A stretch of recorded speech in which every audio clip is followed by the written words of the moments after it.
Can you see my screen? Yeah. All right.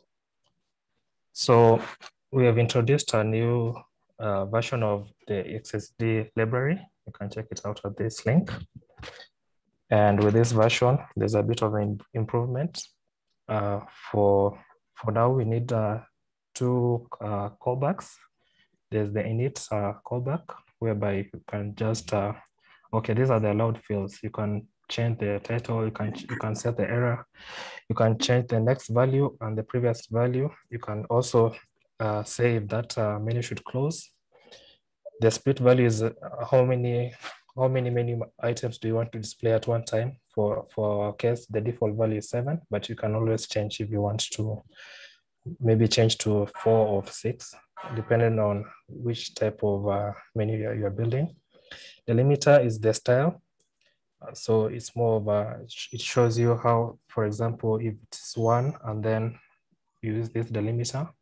So you can always change if you, for your case, if your countries are usually use a different type of delimiter. I know for South Africa, they use the brackets. So you can always come and change your delimiter style. The continue is another flag that you put, but this you're going to use this for the callback function. And the default error value, this is whereby if someone tries to import a value that's not supported, you'll give them this error. So for the default value is invalid choice, but you can always change and put, if your language, you're using a different language, you can also come and change the default error value. The show navigation, this is like when you have the menus down at the bottom, you can say, okay, I don't want to show navigation, or I show the navigation. That also depends on your style. Maybe start and see how it works. So I'm going to create an application.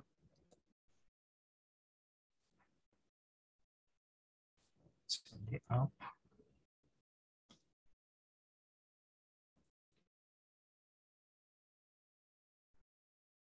And then let me just quickly.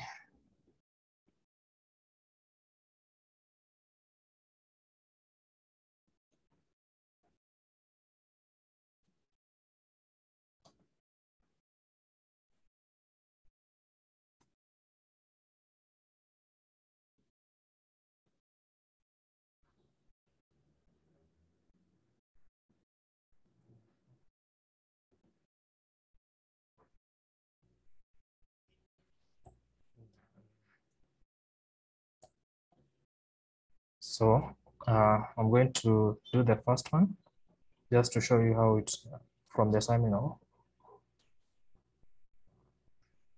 That's the menu. And you need now to, because this is the module, and you need now to set. So for this case, you say the name of the menu and the handler, which is this module.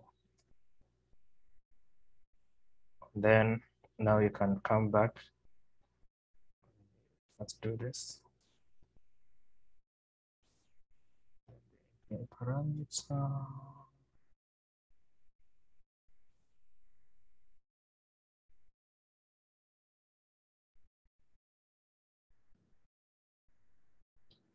So as you can see, you need the service code.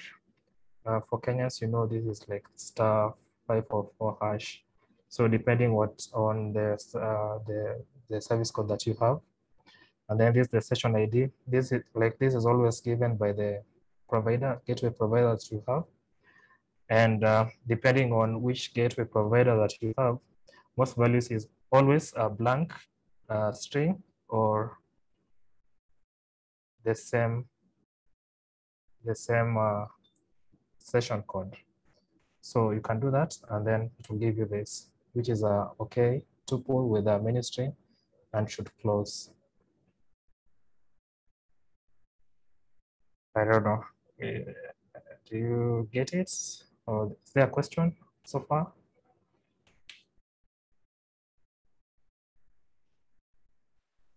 So I think I'm okay. What does this text represent? The steps you've made so far. So when you're creating the menu, you need the init value, which is the first callback. This is the initial, it's more of the start, but like callback that will be invoked. So it will check the menu, you set the title. So for a case, you remember these are the allowed fields that you can set. So you say, okay, I'm going to set the title, which is welcome. And then I just pass it, I take the module itself and I say that's the handler. And then I say, okay, SSD, this is the menu, please take these values and give me the first, like just render for me the menu that I've provided. So it will give you the menu string, which is welcome here, and it will tell you it should close, which will be false. You can always change this should close. Just do the same thing. You say XSD set should close to be true, and the value will be true here. So yeah, so this is the other example. Maybe when you're trying to do now a real simulation. For example, this for the African stocking. Remember the value should, if you want the menu to continue, say con, and if you want it to end, you say end. So yeah, the same case, you just invoke and you just concatenate the strings. In case the session wants to, like you want to end on the, yeah, you just say you need to end on this session ID and it will close. So yeah, let's quickly go to the next menu on a simple menu list. Maybe it will be best if I just show you the example.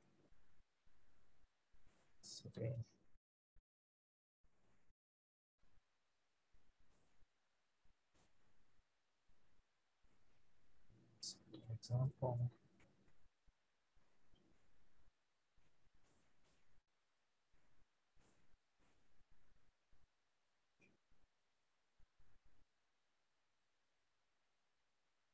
So I've already, I have the menus here. So for the first menu, which is a simple list. So for this case, we are saying, okay, I need a list of menus. The first, the title will be simple menu list. The first menu list will be product A, which will be to have this module as a callback. When you invoke it, we'll say, okay, selected product A. For product B, the same case, product C, the same case. And yeah, let's see on the simulation side. Let's close this. Or maybe I did show you how to, it's the same thing. This is a Phoenix application, as always. You just set the library here. And on your router, you just say simulator. Okay, the simulate, these are micro, and you put the routes, and then you say, okay, as you saw on the first example, you say XSD menu, the name, and the handler. For this handler, is this. This will be the first. It's just the same thing. It's yeah. And you put the phone numbers. So for the phone numbers, you need to be able to, when you're testing the databases, you need to simulate for different numbers. So if you have multiple numbers, for example, the first client or the first number is not registered. So you select, you put the first number here. If you have another client that's already registered, you want to show that or simulate that, you put another. So this is more of for you to get on the callback or the response that you get back when you invoke from this, the API menus parameter. So, so this is it. I'll dial *444# call, and then this is the menu list. Click one. You see the list. So product A, product B, product C. if you go to product A, says selected product A. If you go back and go to product B. So yeah, that's how you do the simple menu list. But someone will say, okay, I need a nested menu list.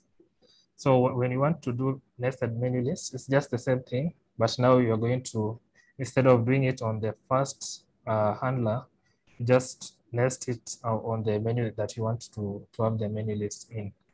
So in this case, I'll say product A is the first menu, and it will render this. It will be invoked through this module, and then I'll say selected product A, and then the next menu is say product B, and this is the handler for product B.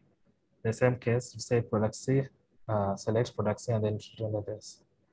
So to demonstrate for hash, remember this, the nested, go to 2. So as you see, this is the first menu. I need to go deep. This is the next menu. This is the other menu. And then this is the last menu. In case someone puts something that, okay, let me go back first. In case someone puts a menu that's not there, maybe 2, it will tell you invalid choice. Remember how you set this? You use default error menu. So you just come and say, okay, set menu, and you put your the value that you want as the error value. So yeah, you can always go back. And if you don't want 0 to be your to be the value to go back, remember you can always set. You can say the name here. More if okay. For going back, you can put any name that you want in case it's a different language. So for Kiswahili, it's sema nyuma ama mbele. So you put here the name that you want and the value. So if you want, I know for Absa Bank, you put star. So you can put whatever value that you want as the one to go back. And the delimiter, as always, this is the style. This is the delimiter here, as you can see. So you can always put whatever style that you want for, yeah, in case it's different. So that's how you set the previous values and the next values. So yeah, let's go to the next section, which is in case I want to see if the response has succeeded or failed. How will I do that? So there's this callback to show you.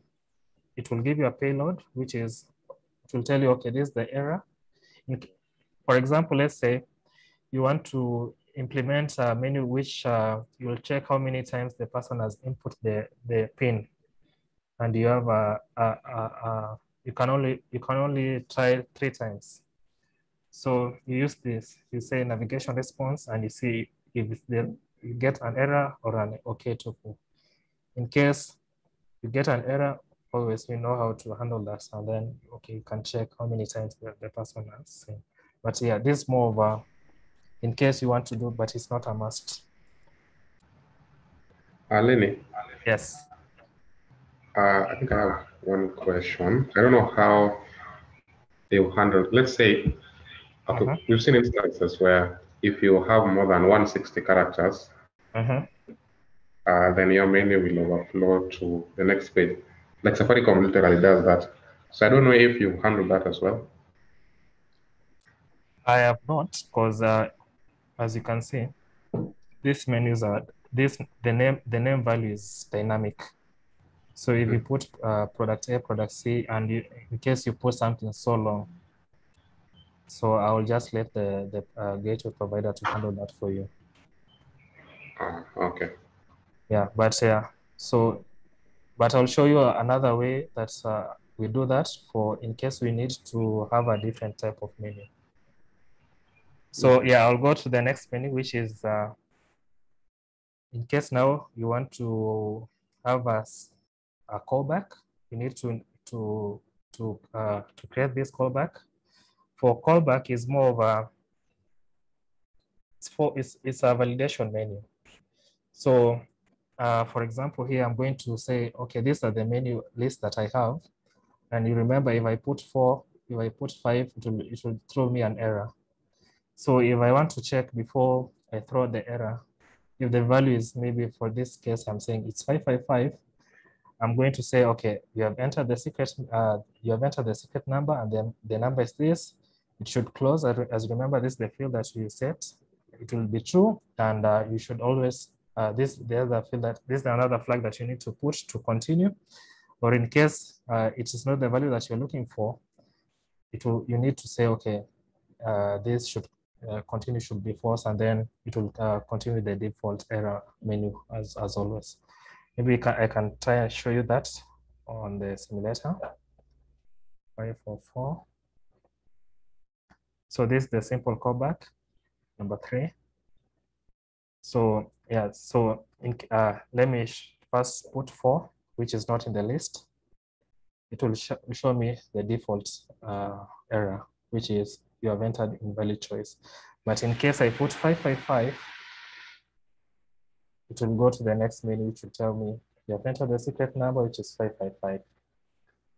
So it is more of a custom callback to handle your menu list. If someone puts a value that you want to handle for yourself, or a custom handling, for example, for the pin, if you want to check the pin, this is how you do it. You use the custom callback for the callback function.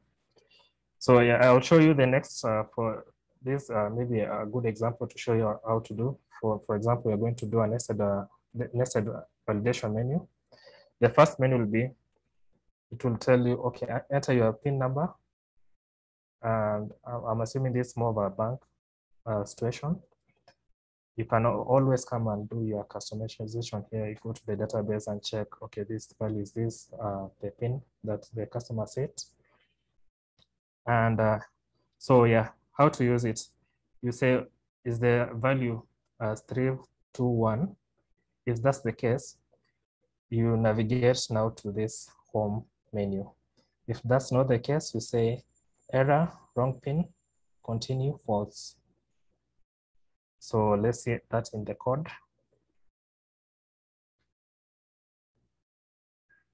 So this is the nested menu, callback. So enter your pin, say do 222, which is not valid, to tell you wrong pin number.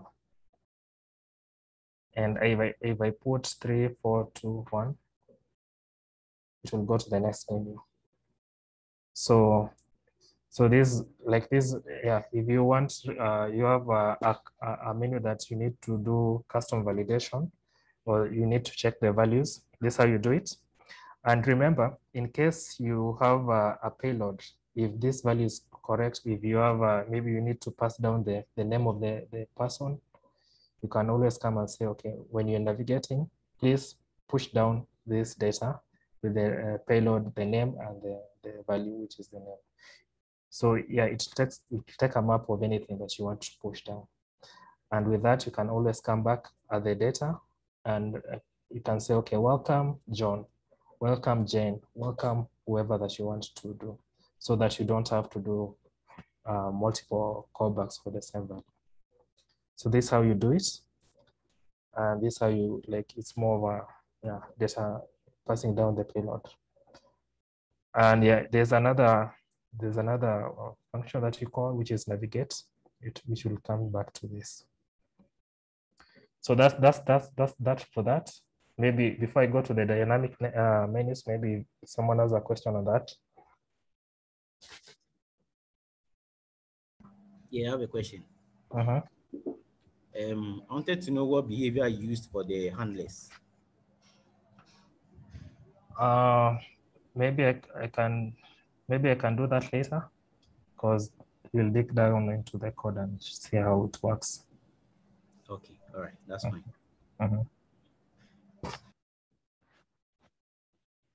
All right, I'm assuming there's no more questions. Okay, let's go to dynamic menus, USSD menus. For this,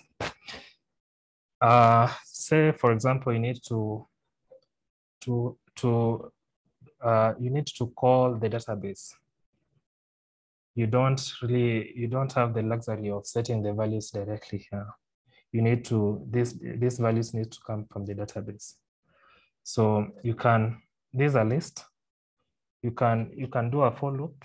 You can do a map or a reduce. Like you just need to have a list of the menus. So you put the name here, for example, because I didn't really do it dynamically, but yeah, you can always come and say, okay, this is the name that for that menu, and you can pass down the data, which is the payload. So I know the county code for Nairobi is 47, and the name is Nairobi. So this move the payload, and you put the value here. And yeah, you can say the handler for this is the sub-county handler, and you put the orientation. So for orientation, you know, these menus are vertical, it goes down. So because we want to create a dynamic menu and we want the orientation to go down, so you say, okay, this for this orientation, say vertical, and you pass down the menus here. So it's a bit different. Is yeah, you put menus and handler and the orientation. It's just a bit different from whatever you're doing here.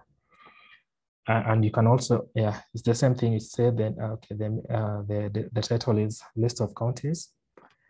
And once the person reaches this menu, it will just render this list. And if someone clicks on one, it will come to this module to handle. And yeah, you can always take the name and say, okay, I've reached Nairobi County. This is for Mombasa and this is for Kisumu. But you can create multiple dynamic menus. The same case we did here, you can come and, okay, I need now to go deeper. I need to get the sub locations. I need to check which constituencies. And you can create multiple dynamic menus. So this is how you do it. Let's see the example. So this is the dynamic vertical menus, number 5.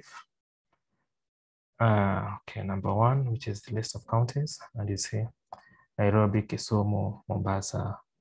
And if I want to go to Nairobi, it says Nairobi County. If I go back, go to Mombasa, yeah. But you can always create other dynamic menus. I know for Kenyans, for example, when you want to register for, maybe you want to say you are from, where are you located? It will give you a list of menus, the counties, and then you go deep. Okay, which sub-location or which.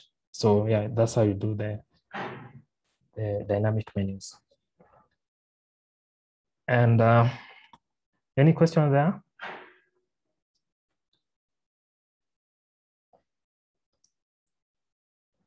Okay. Just one question. So if at all I choose, okay, the database, that map, that is all the details that are required if I choose, let's say Nairobi. Yes, but this data is optional, and it's available for every menu. Any place you see the handler, you can always put the data.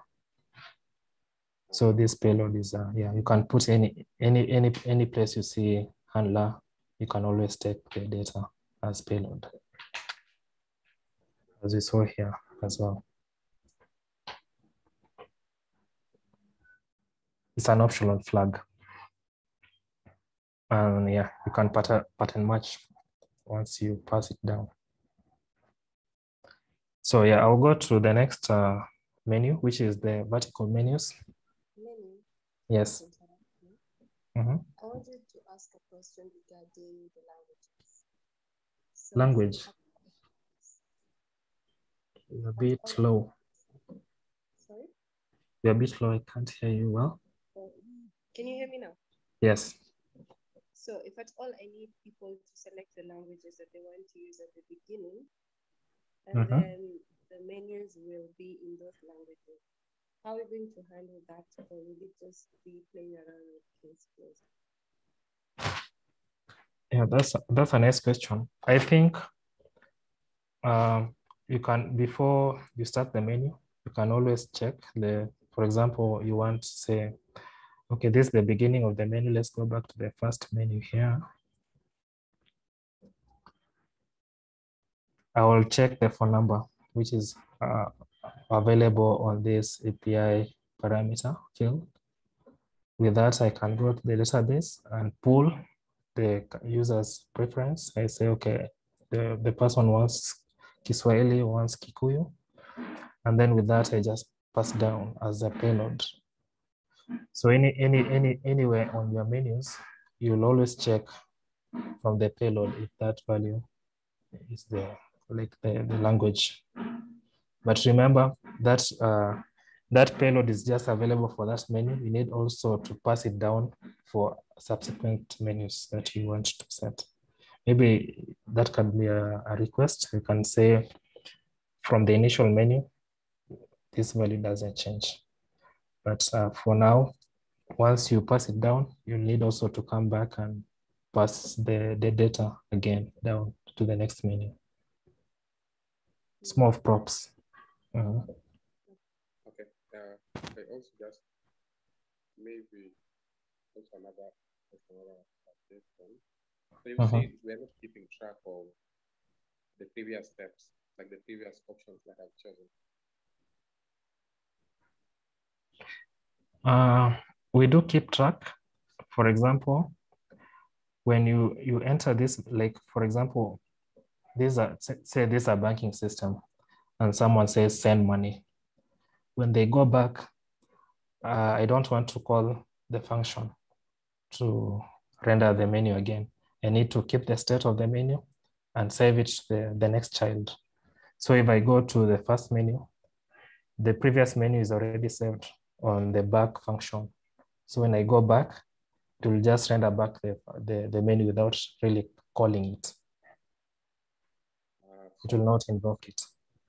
I was asking in context that, let's say, I want to, there's a set of actions that I want to achieve if this person chose option 1, instant 1, option 2, instant 3, option 4, instant 4.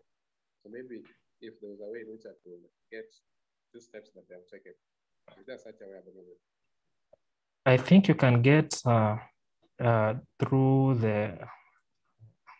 where did I show you this navigation response? You can always keep that state for yourself, because I know it can be a bit too much when there are multiple users. So you can always check, okay, for number this, they succeeded on this menu. What is the input value that I got? So it will tell you the error and the API parameters, which includes the user input and their phone number.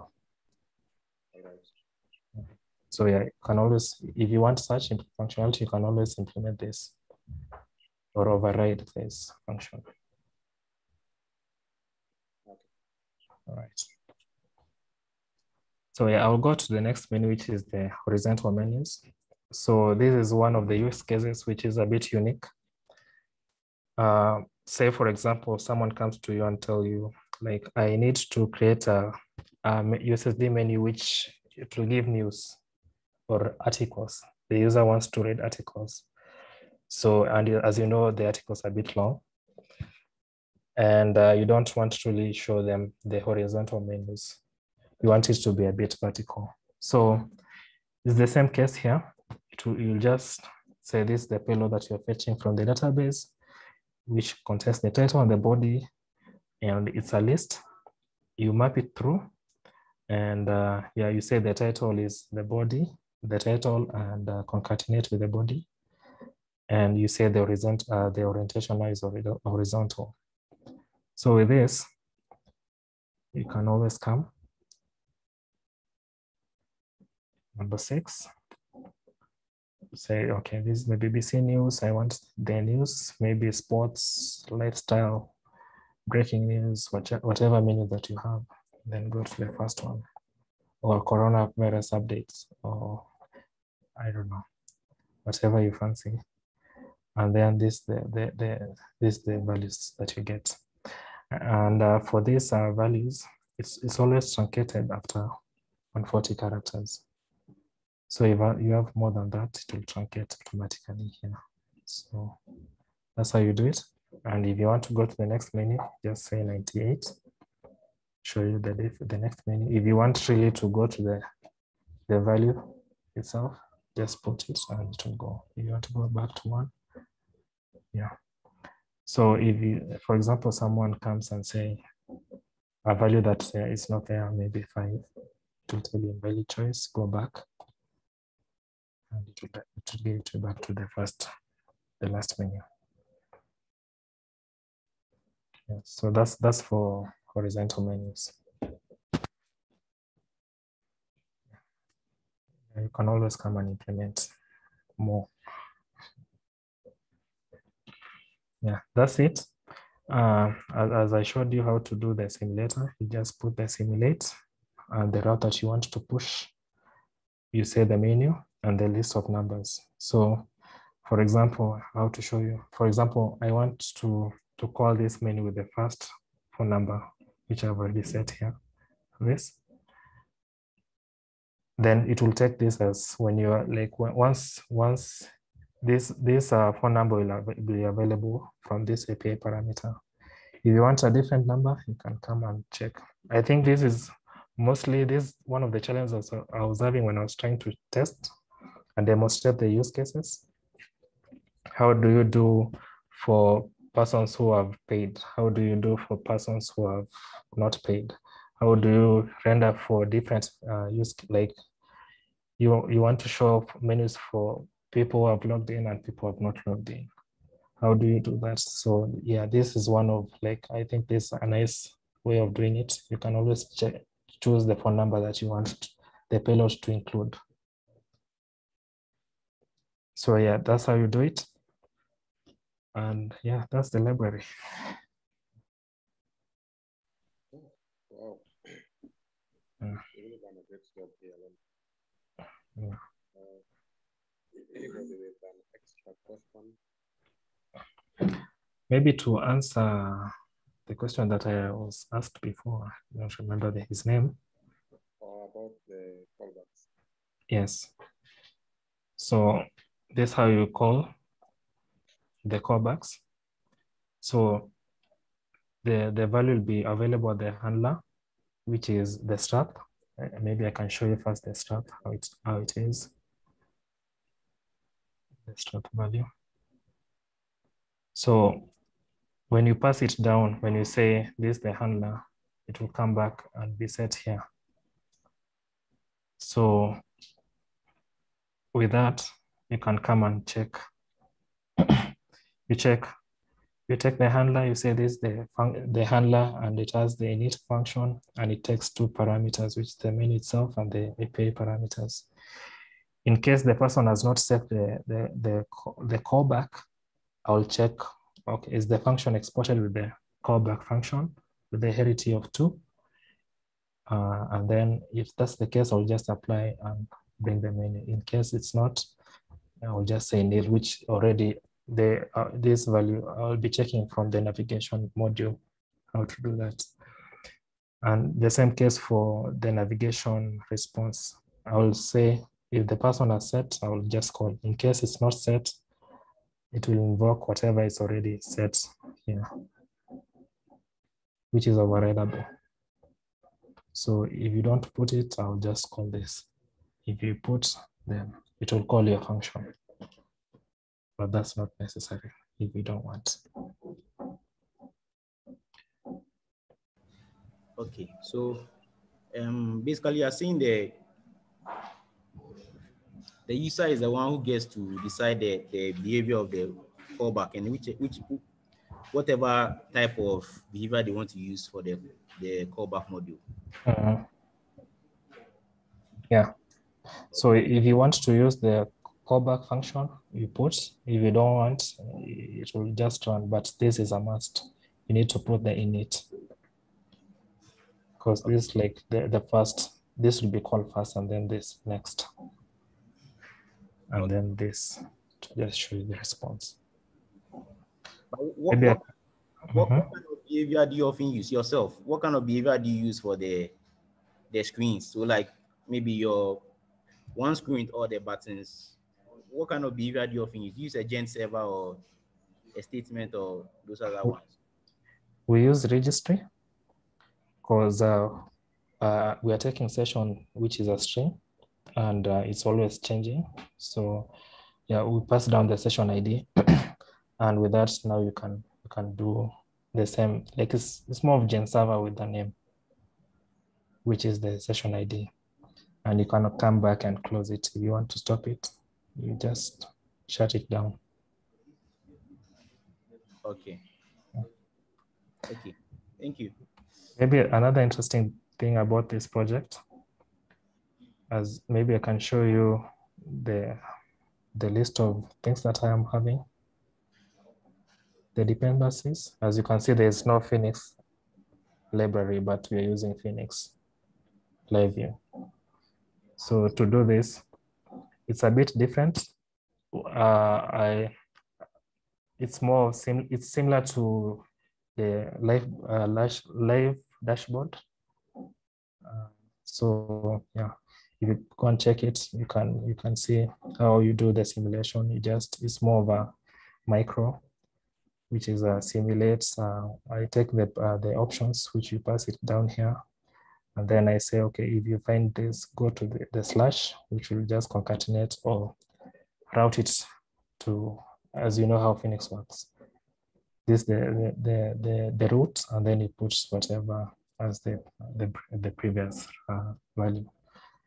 And then I just check if the phone number is there and if the menu is there, and then it will render the layout. And with that layout, I can always come back and render the live view module. Maybe I can show you this there. This is how I do it. Maybe it's not up to date. I'm not a CSS person, but you can always come back and check how it works. So this is the module. In case you don't need this, you can just check it out, remove this, and the library will still work. It's more of an add-on. And the layout is this. We pass down the raw values, and the rest of them are just in the assets. So that's how you do it. That's interesting. Okay. So thank you, Lenny. That was a great job. Yeah, but feel free if you want to really. I know my CSS, as you can see, is the majority. I'm just exporting Tailwind as it is, so I need some help there. You can check the assets and yeah, help me there. Maybe the design, if you want to really check, yeah, there's some, as you can see, maybe it's moving. I don't know what's happening there. So CSS guys, please. Okay. So for those people like all right. I think now that is your call. Okay. All right, thanks. So thank you, Lenny.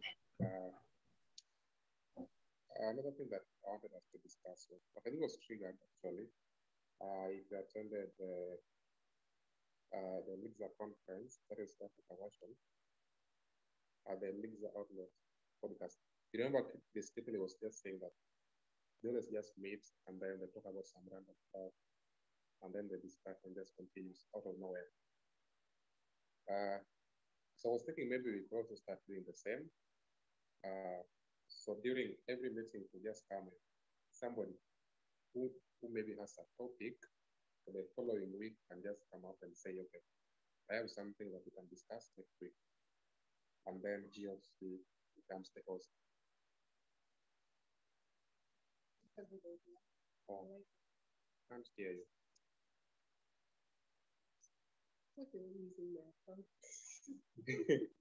Okay, can you hear me now? Okay, so I was saying, maybe we could start having some random discussions every Monday, so that we can make it interesting. So we don't always just talk about the projects and whatever we are doing internally. This is also a good chance for those people who maybe they are still afraid to post, or maybe to talk in front of crowd, stuff like that. So maybe next week somebody can say, okay, I would like to post next week with that. And then we come up with something that we can talk about. Oh, okay. Oh, yes. Just be reminded to talk about it. For the record, this is not me.